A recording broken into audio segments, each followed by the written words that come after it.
ABD geçtiğimiz günlerde Irak ordusuna bağlı milis güçlerine ait 3 ayrı üsse hava saldırısı düzenlemiş.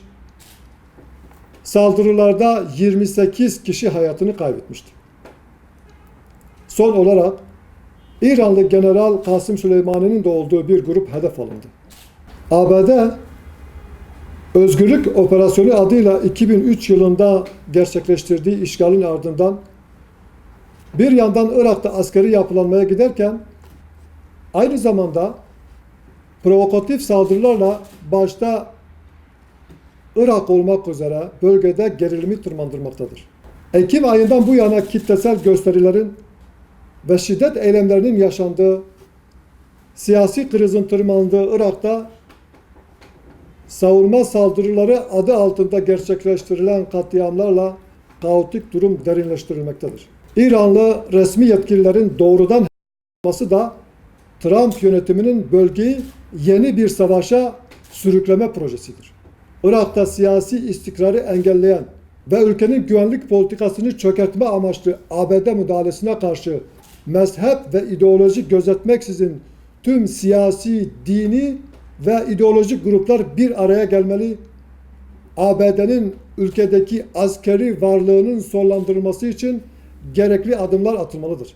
Daha önce Orta Doğu'daki askeri varlığını azaltacağını açıklayan ABD'nin şimdi güvenlik gerekçesiyle üstlerine asker takviyesi yapması, bölgeye yerleşme ve işgalini iyice yayma amacında olduğunu ortaya koymaktadır. Bugüne kadar müdahil olduğu tüm ülkelerde kaosu daha da derinleştiren ABD, üsleri aracılığıyla yerleştiği ülkelerin siyasi atmosferine direkt olarak etki etmekte ve ülkenin ekonomik, savunma ve güvenlik politikasını çıkarları doğrultusunda yönlendirmektedir.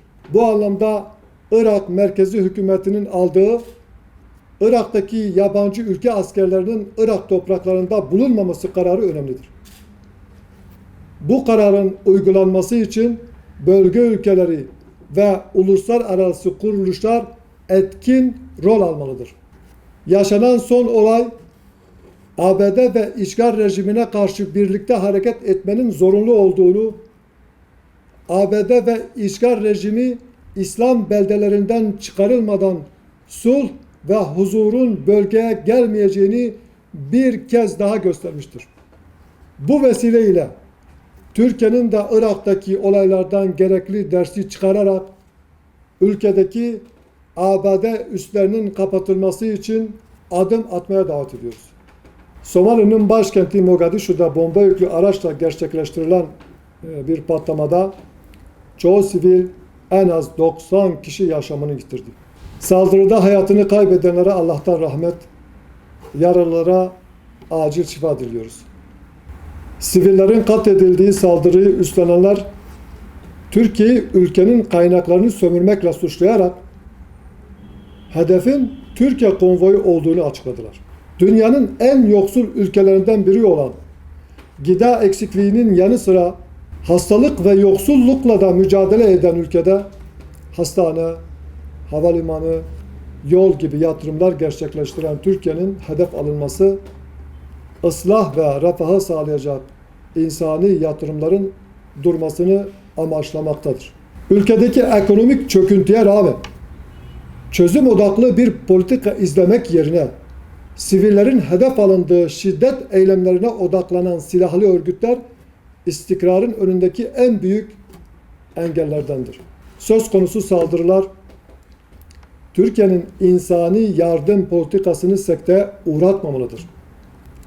Türkiye, Somali halkı ve yönetimi ile birlikte ülkenin kalkınmasına öncülük etmelidir.